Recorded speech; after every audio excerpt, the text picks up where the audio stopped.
ಕಾಂಗ್ರೆಸ್ ಸರ್ಕಾರಕ್ಕೆ ಮೂಡಾ ವಾಲ್ಮೀಕಿ ಹಗರಣ ಸಂಕಷ್ಟವನ್ನ ತಂದಿಟ್ಟಿದೆ. ಇಷ್ಟು ದಿನ ಸದನದೊಳಗೆ ಹೊರಗೆ ಹೋರಾಟ ಮಾಡ್ತಾ ಇದ್ದಂತ ದೋಸ್ತಿ ನಾಯಕರು ನಿನ್ನೆಯಿಂದ ಅಹೋರಾತ್ರಿ ಧರಣಿಯನ್ನ ನಡೆಸ್ತಾ ಇದ್ದಾರೆ.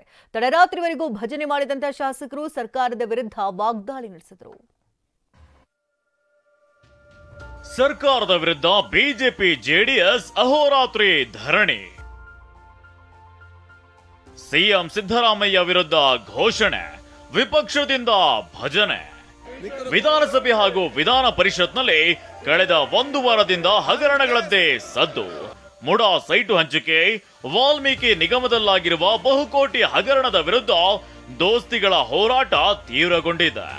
ಇಷ್ಟು ದಿನ ಸದನದ ಬಾವಿಗಿಳಿದು ಹೋರಾಟ ಮಾಡ್ತಿದ್ದ ಬಿಜೆಪಿ ಜೆಡಿಎಸ್ ಸದಸ್ಯರು ನಿನ್ನೆಯಿಂದ ಅಹೋರಾತ್ರಿ ಧರಣಿ ಕೈಗೊಂಡಿದ್ದಾರೆ. ಅತ್ತ ದಲಿತರ ಹಣವೂ ಲೂಟಿ, ಇದ್ದ ಮುಡಾವೂ ಲೂಟಿ. ಹಗರಣಗಳ ಸರದಾರ ಕಾಂಗ್ರೆಸ್ ಸರ್ಕಾರ ಅಂತ ಭಿತ್ತಿಪತ್ರ ಹಿಡಿದುಕೊಂಡು ಧರಣಿ ಆರಂಭಿಸಿದ ಬಿಜೆಪಿ ಜೆಡಿಎಸ್ ನಾಯಕರು ಸಿಎಂ ಸಿದ್ದರಾಮಯ್ಯ ವಿರುದ್ಧ ಘೋಷಣೆ ಕೂಗಿದ್ರು. ಸೈಟುಗಳನ್ನು ನುಂಗಿದ ಸಿದ್ದರಾಮಯ್ಯ ಅವರಿಗೆ, ಸಾವಿರಾರು ಕೋಟಿ ದಲಿತರ ಹಣವನ್ನು ನುಂಗಿದ ಸಿದ್ದರಾಮಯ್ಯ ಅವರಿಗೆ.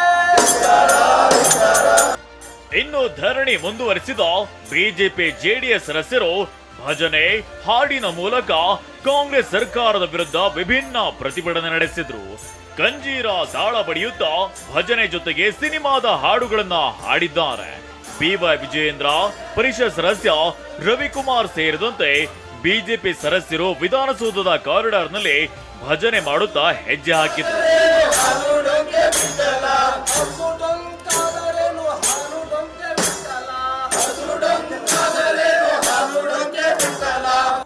ವಿಧಾನ ಪರಿಷತ್ಗೆ ತೆರಳಿದ ವಿಪಕ್ಷ ನಾಯಕ ಆರ್ ಅಶೋಕ್ ಹಾಗೂ ಬಿಜೆಪಿ ರಾಜ್ಯಾಧ್ಯಕ್ಷ ವಿಜಯೇಂದ್ರ ಪರಿಷತ್ ಸದಸ್ಯರ ಜೊತೆಗೆ ಮಾತುಕತೆ ಮಾಡುತ್ತಾ ಗಾನ ಗೋಷ್ಠಿಗೆ ದನಿಗೂಡಿಸಿದ್ರು. ಅವರ ಆತ್ಮಸಾಕ್ಷಿ ಒಪ್ತಾ ಇಲ್ಲ, ತಪ್ಪು ಮಾಡಿಬಿಟ್ಟಿದ್ದೀನಿ ಅನ್ನೋದರಿಂದ ಆತ್ಮಸಾಕ್ಷಿ ಒಪ್ಪದೇ ಇರೋದ್ರಿಂದ ಅವರು ಸೈಲೆಂಟಾಗೆ ಕೂತಿದ್ರು.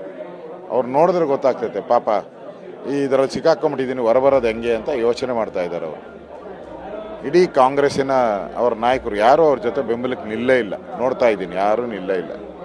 ಒಂದು ರೀತಿ ಒಬ್ಬಂಟಿಗರಾಗಿ ಈ ಸ್ಕ್ಯಾಂಡಲಲ್ಲಿ ಅವ್ರು ಸಿಕ್ಕಾಕೊಂಡಿದ್ದಾರೆ. ಅವ್ರು ರಾಜೀನಾಮೆ ಕೊಡಬೇಕು, CBI ತನಿಖೆ ಆಗಬೇಕು, ಇದು ನಮ್ಮ ಡಿಮ್ಯಾಂಡ್. ಹೊರಗಡೆನೂ ಸಹ ಹೋರಾಟವನ್ನು ಪ್ರಾರಂಭ ಮಾಡ್ತೀರಿ. ನಮ್ಮ ರಾಜ್ಯದ ಅಧ್ಯಕ್ಷರ ಜೊತೆ, ನಮ್ಮ MLAಗಳ ಜೊತೆ ಚರ್ಚೆ ಮಾಡಿ ಆ ಹೋರಾಟ ಹೇಗಿರಬೇಕು, ಎಲ್ಲಿಂದ ಎಲ್ಲಿವರೆಗೂ, ಬೆಂಗಳೂರಿಂದ ಮೈಸೂರುವರೆಗೂ ಮಾಡಬೇಕಾ, ಎಲ್ಲಿ ಮಾಡಬೇಕು ಅನ್ನೋ ತೀರ್ಮಾನವನ್ನು ಮಾಡ್ತೀರಿ. ಮತ್ತು NDA ಹೋರಾಟ ಇದು. BJP ಮತ್ತು JDS ಒಟ್ಟಿಗೆ ಹೋರಾಟವನ್ನು ವಿಧಾನಸಭೆ ಒಳಗಡೆ ಹೊರಗಡೆ ಮಾಡ್ತೀವಿ. ಇದೇ ವೇಳೆ ಜೆಡಿಎಸ್ ಸದಸ್ಯ ಭೋಜೇಗೌಡ ಅನ್ಯಾಯಕಾರಿ ಬ್ರಹ್ಮ ಅಂತ ಹಾಡೋದ್ರ ಜೊತೆಗೆ ನಾಟಕದ ಡೈಲಾಗ್ ಹೇಳಿ ಇತರ ಸದಸ್ಯರನ್ನ ರಂಜಿಸಿದ್ರು. ಕರ್ನಾಟಕ ರಾಜ್ಯದಲ್ಲಿ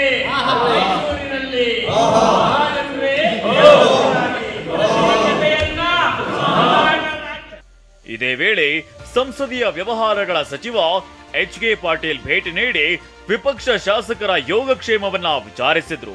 ಆರ್ ಅಶೋಕ್ ಜೊತೆಗೆ ಮಾತುಕತೆ ನಡೆಸಿದ್ರು.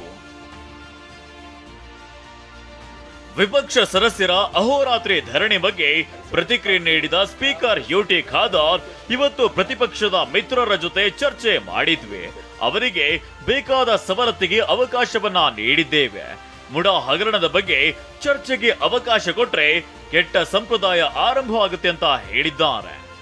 ಮುಖಂಡರು ಮತ್ತು ಸದಸ್ಯರು ಇವತ್ತು ಅವರದೇ ಕಾರಣಗಳಿಗಾಗಿ ಧರಣಿ ಮಾಡುವಾಗ ಅಲ್ಲಿ ಬಂದು ನೋಡಿ ಅವ್ರಿಗೆ ಬೇಕಾದ ಸವಲತ್ತು ಮಾಡಿಕೊಡೋ ಜವಾಬ್ದಾರಿ ನಂದು. ಯಾಕೆಂದರೆ ಆ ಮನೆ ಇವನ ಅಲ್ಲಿರುವ ತನಕ ನನ್ನ ಜವಾಬ್ದಾರಿ ಇರ್ತದೆ.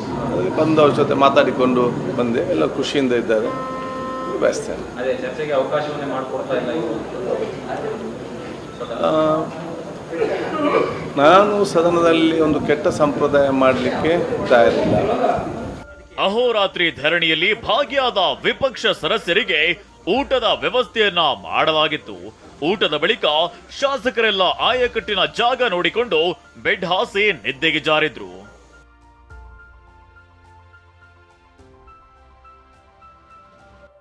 ಇದಕ್ಕೂ ಮುನ್ನ ನಿನ್ನೆ ಇಡೀ ದಿನ ಮುಡಾ ಸೈಟ್ ಹಂಚಿಕೆ ಹಗರಣದ ಬಗ್ಗೆ ಬಿಸಿ ಬಿಸಿ ಚರ್ಚೆ ಆಗಿತ್ತು. ಕಲಾಪ ಆರಂಭವಾಗ್ತಿದ್ದಂತೆ ಪ್ರಶ್ನೋತ್ತರ ಕಲಾಪ ಬದಿಗೊತ್ತಿ ಮುಡಾ ಚರ್ಚೆಗೆ ಅವಕಾಶ ಕೊಡಬೇಕು ಅಂತ ಬಿಜೆಪಿ ಸದಸ್ಯರು ಪಟ್ಟು ಹಿಡಿದಿದ್ರು. ಪ್ರಶ್ನೋತ್ತರ ಕಲಾಪ ಬದಿಗೊತ್ತಿ ಚರ್ಚೆ ಮಾಡುವಂತದ್ದು ಏನಿದೆ ಅಂತ ಸ್ಪೀಕರ್ ಹೇಳಿದಾಗ ದೊಡ್ಡ ಕದನವೇ ನಡೆದಿತ್ತು.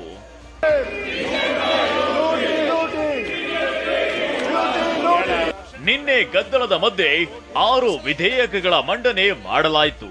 ಇವತ್ತು ಕೂಡ ಹಗರಣಗಳ ವಿಚಾರವಾಗಿ ಬಿಜೆಪಿ ಜೆಡಿಎಸ್ ಧರಣಿ ಮುಂದುವರಿಸಲಿದೆ.